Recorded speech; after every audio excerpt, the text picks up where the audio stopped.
necesitamos para ir, en este caso, en lo que tiene que ver con la columna de todas las semanas, pero en este caso de lo que son nuestras costumbres y tradiciones en la palabra de Fabio Pircho.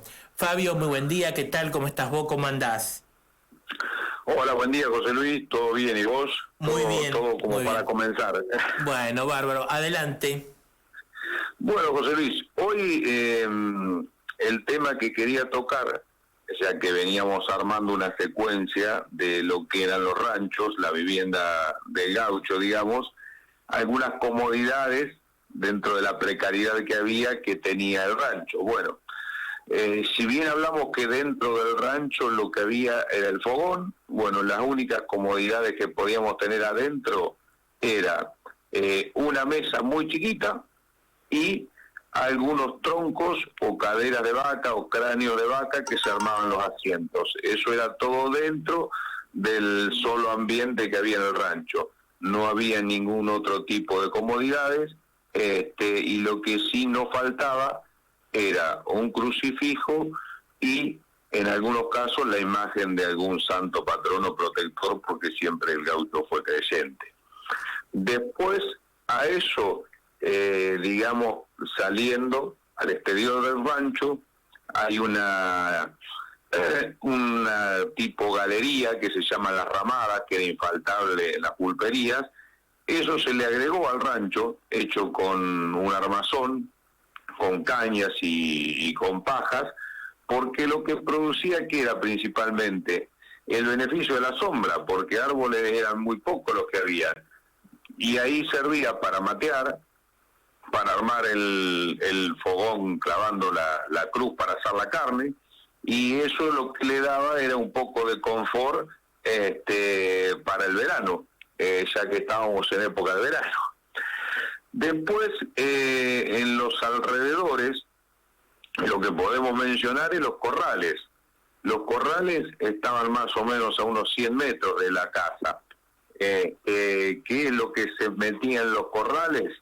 Era algún poco animal que se usaba para el consumo, o sea, en ese momento ya estamos hablando que el gaucho ya tenía una familia. Entonces, ¿qué había? Había alguna vaca o una vaquillona o algún cordero o alguna cabra o alguna oveja. Porque ¿qué pasaba con eso? Parte de la carne se consumía, se dejaba cocinar y la otra parte se salaba. Lo que iremos hablando más adelante de lo que era el charqui. ¿Cómo se construían estos corrales? Estos corrales normalmente tenían forma redonda y se construían de palos enterrados en forma vertical, unos al lado de otros, lo que se denomina corral de palo a pique. Después estos palos eran unidos por lonjas de cuero que se las mojaba, entonces iban atadas entre sí, iban entrelazando los palos. Cuando eso se secaba, lo que hacía era estirarse, o sea, contraerse, y lo que quedaban los palos acomodados, digamos, de una manera de que no se desparramaran, porque si no, donde atropellaba un animal, ¿qué pasaba? Se desacomodaban todos los palos, porque al estar uno al lado de otro, con elementos de no mucha calidad para enterrarlo, digamos, lo que había en ese momento. Así que bueno, ahí tenemos el corral, tenemos y la ramada, dos cosas que se usaban en el rancho. Después hay otro par de cosas que eran usados en la mayoría de los casos porque al vivir la mujer ya en el rancho se hacían algún tipo de fabricación de quesos, que era el noque. ¿El noque en qué consiste? Consiste en un recipiente hecho con cuero, y se usaba, la forma se le daba de acuerdo a lo que le echabas adentro, ¿viste? Que era para guardar sustancias semilíquidas. Lo principal que se guardaba era la leche cuajada, la leche cortada para hacer los quesos. De la poca producción, digamos, que se juntaba, se hacían unos quesitos, alguna cosa de eso para el consumo. También la miel que se extraía de los panales naturales de la abeja, y esos noques se colgaban en las ramas de algún árbol ahí cercano al rancho, o si no, de los palos que sostenían el techo. ¿Para qué era esto? Para que no se subieran las hormigas o algún otro bicharraco que andaba dando vuelta por ahí. Entonces ahí tenemos cómo se hacía ya algo de fuera de lo que era carne, digamos, del consumo de cuando empezó a tener familia el gaucho. Y después tenemos otro elemento que se llama la paila. La paila es una palabra quichua que se utiliza para denominar a todo tipo de recipiente de cocina, ollas, cacerolas, sartenes y todo eso. Pero en este caso que estamos tratando, la paila era una olla grande de hierro o de cobre, estaba provista de 3 patas para colocarla directamente sobre el fuego.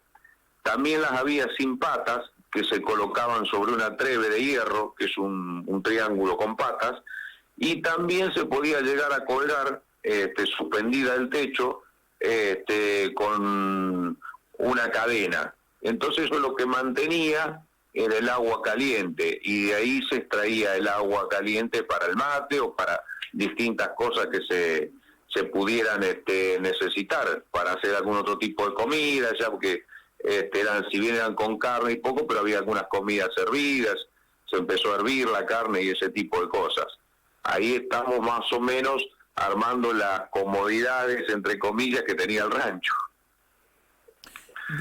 Bien, Fabio, entonces esas eran las comodidades que los gauchos tenían en su momento y que después seguramente con el correr de los años o de los tiempos fueron mejorando.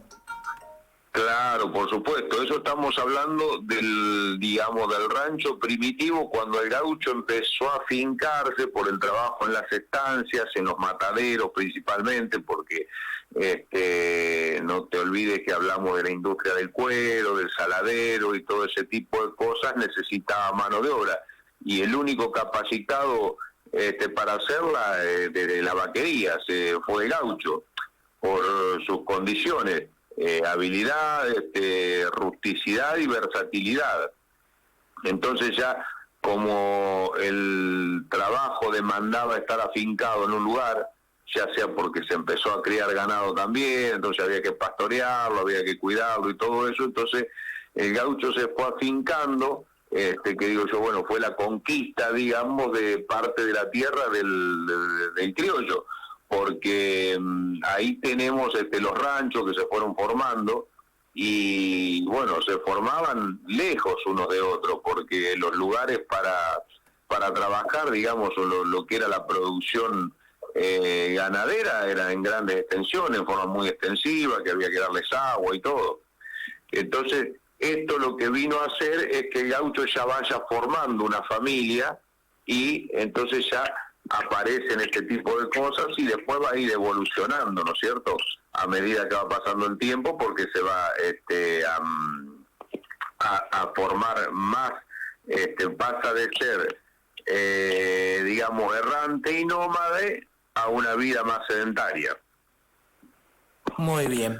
Bueno, Fabio, muchísimas gracias por tu tiempo, gracias por la posibilidad de contarnos sobre las comodidades del rancho del gaucho, y seguramente vamos a continuar el próximo viernes con otros temas de nuestra tradición y nuestros gauchos. Después le vamos a agregar los medios el próximo viernes, vamos a agregar los medios para proveerse de agua, que es otra cosa fundamental, porque es un tema medio largo para desarrollar con los jagüeles y todo ese tipo de cosas, entonces lo vamos a dejar para hacer un bloque solito del tema del agua, para seguir la secuencia de cómo, porque viste, después tenías que tener agua al estar viviendo.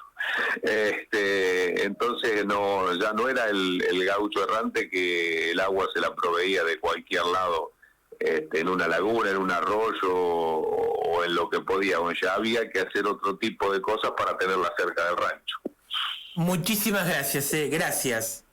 No, gracias a vos, José Luis, por